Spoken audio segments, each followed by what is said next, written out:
Alabado sea el Santísimo Sacramento del altar, sea por siempre bendito y alabado. En el nombre del Padre, y del Hijo, y del Espíritu Santo. Amén.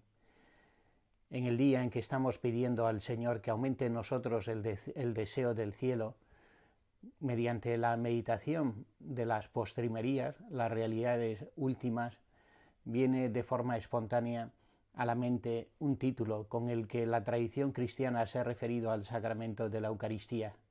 La Eucaristía es prenda de la gloria futura.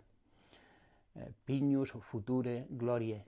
La expresión, como sabemos, está tomada de la antífona del Magnificat, del oficio de la fiesta del Corpus Christi, oficio compuesto por Santo Tomás de Aquino.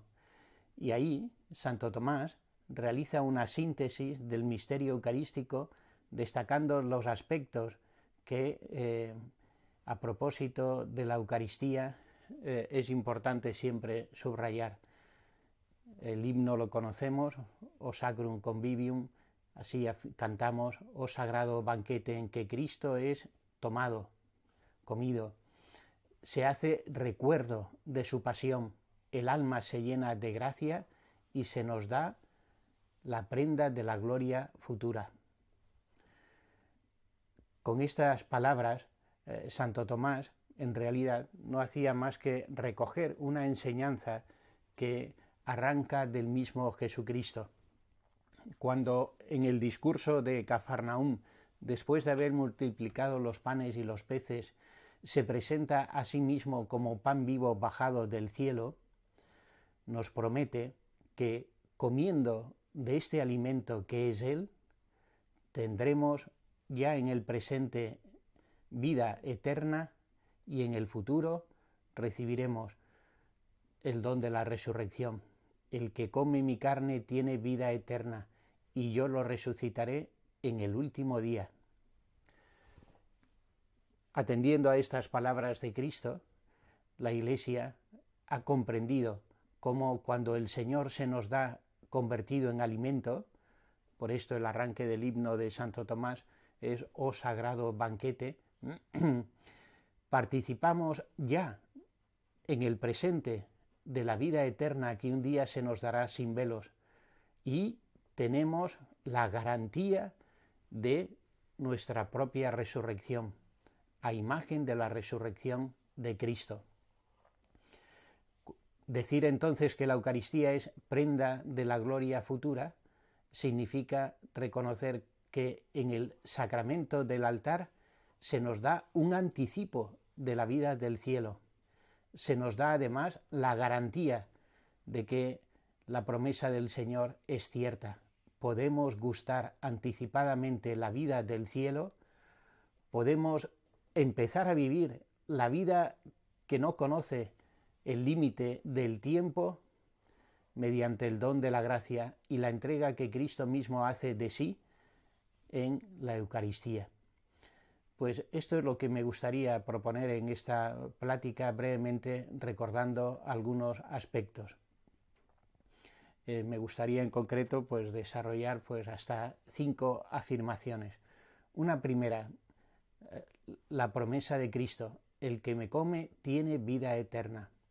También la tradición cristiana ha sabido advertir cómo en la promesa de Cristo hay un matiz importante en relación a los verbos.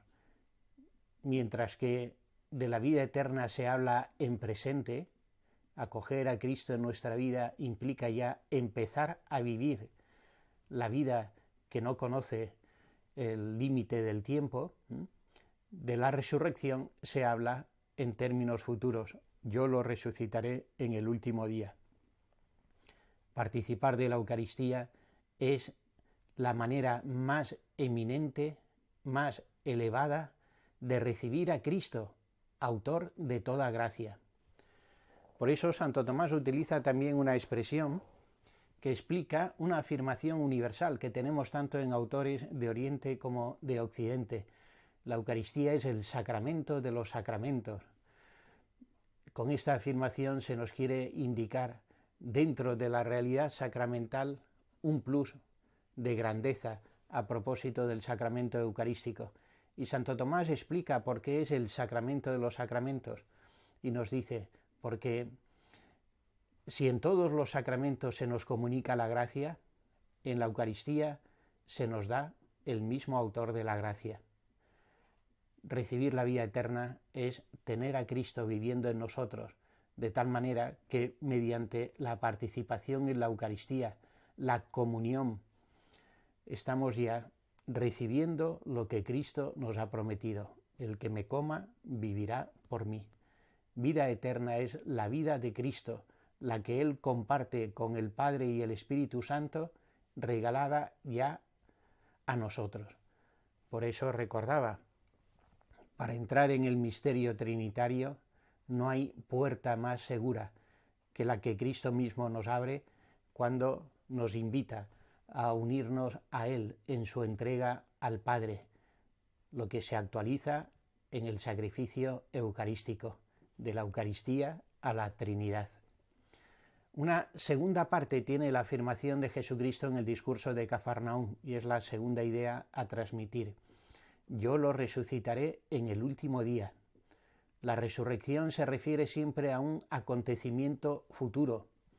En el credo proclamamos que ésta acontecerá cuando Cristo venga en gloria y majestad, y entonces el mundo entero, liberado de la esclavitud a la que nuestro pecado lo ha sometido, experimentará el beneficio de la redención, de tal manera que a partir de la promesa de Cristo, a partir de la resurrección de Cristo, sabemos que la realidad íntegra de lo que somos, alma y cuerpo, participará de la salvación eterna. La promesa de la resurrección tiene una garantía, y esta garantía es el don de la Eucaristía. Recibiendo la Eucaristía tenemos la certeza de que un día resucitaremos con Cristo. Habiendo muerto con Él en el bautismo y habiendo nacido con Él a una vida nueva, la vida suya, la vida de la gracia, sabemos que un día también este cuerpo que ahora vemos padecer, sufrir, cuerpo corruptible, un día recibirá el premio de la incorruptibilidad. Recibiremos la resurrección a imagen de la resurrección de Cristo. Y como garantía de ello, Cristo mismo se nos da en el sacramento del altar. De ahí viene la tercera afirmación que vemos en los autores inmediatamente posteriores a los escritos del Nuevo Testamento. San Ignacio de Antioquía tiene pasajes preciosos, como recordamos a propósito del bien que significa la Eucaristía, convertir nuestra vida como la de Cristo en una ofrenda, y así utiliza a propósito del sacramento del altar la fórmula semilla de inmortalidad, la garantía que Cristo nos da de resucitar un día con Él. Lleva a San Ignacio de Antioquía a designar este sacramento con esta expresión hermosa, semilla de inmortalidad. La semilla contiene la riqueza de toda una planta que se ha de desplegar en el futuro, pero ya está ahí contenida en toda su potencialidad. Recibir a Cristo en la Eucaristía significa recibir el don que un día transformará también nuestra realidad corpórea. El mismo San Ignacio de Antioquía utiliza una imagen eucarística, podemos decir, para que los cristianos, sobre todo los de Roma, donde él se dirige para recibir el martirio, comprendan el deseo que él tiene de ser sacrificado. No tengáis conmigo una falsa caridad. Animad a las fieras, dice, pues para que con sus dientes me trituren. Y utiliza entonces un lenguaje para describir lo que él imagina será su propio martirio, que evoca la preparación de los dones que se presentan en la Eucaristía. Así como el grano es molido para formar la harina de la cual se elabora el pan, San Ignacio quiere ser molido por los dientes de las fieras para convertirse en trigo agradable al Señor y hacer de la vida, de la propia vida, una ofrenda unido a Él. En la comprensión de San Ignacio de Antioquía, a partir de la vivencia de la Eucaristía, el martirio no es sino llevar a su término lo que significa la Eucaristía. El testimonio cristiano, que es expresión del amor más grande, testimonio y martirio son sinónimos, encuentra en la Eucaristía su culminación. Por tanto, dar testimonio no es otra cosa que vivir por fuera lo que en la Eucaristía se nos regala por dentro. Repasemos sin más cada una de las partes de la celebración de la Santa Misa para que comprendamos cómo debe ser nuestro propio testimonio. Semilla de inmortalidad, estamos llamados a ser testigos del amor más grande, dejando que el Señor, que se nos regala en la Eucaristía, nos vaya configurando. Por eso, cuando recibimos este alimento, no lo hacemos nuestro, sino que el alimento nos transforma en Él, en Cristo mismo.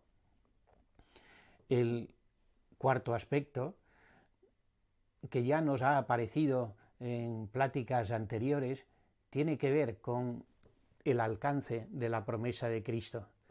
Si efectivamente mediante la participación en la Eucaristía recibimos la vida eterna, somos ya ahora en el presente invitados a entrar en la comunión de los santos en el cielo, en la asamblea de los ángeles. Somos invitados a entrar en la comunión trinitaria. De ahí la expresión feliz que los autores cristianos de la antigüedad utilizaron para designar la liturgia en general y la Eucaristía en particular, la vida del cielo en la tierra. Dionisio el Areopagita afirma: nuestra sagrada jerarquía, con esta expresión se refiere a la liturgia, nuestra sagrada liturgia ha sido configurada a imagen de la liturgia del cielo. En uno de sus tratados, Jerarquía Eclesiástica, ofrece una explicación mistagógica, sapiencial, de cada uno de los ritos de la celebración, entendidos desde su referencia en el cielo.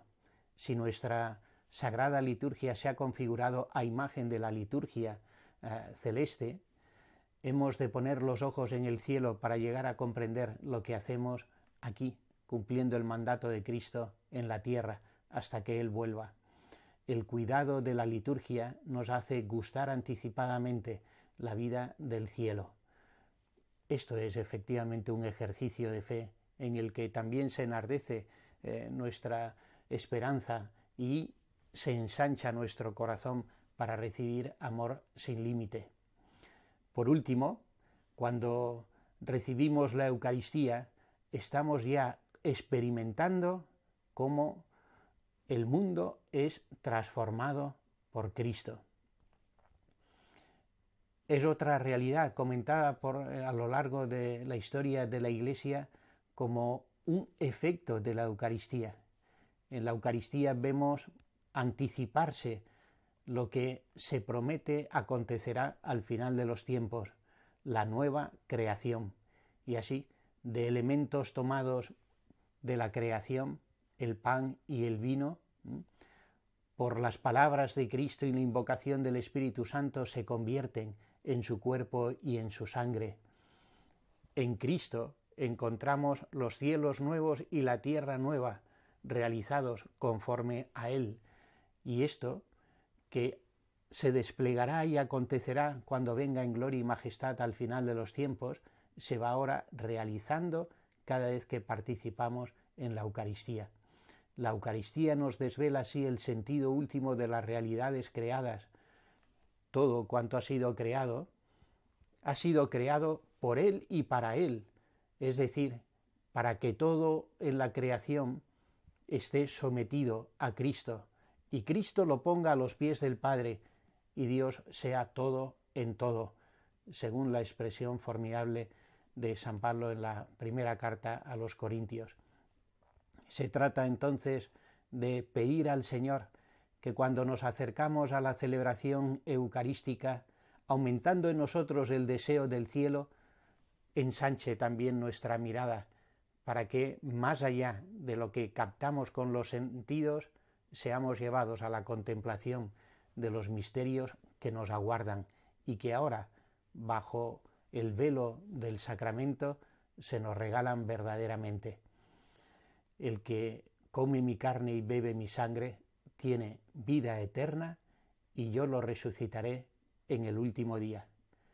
Gloria al Padre y al Hijo y al Espíritu Santo, como era en el principio, ahora y siempre, por los siglos de los siglos. Amén.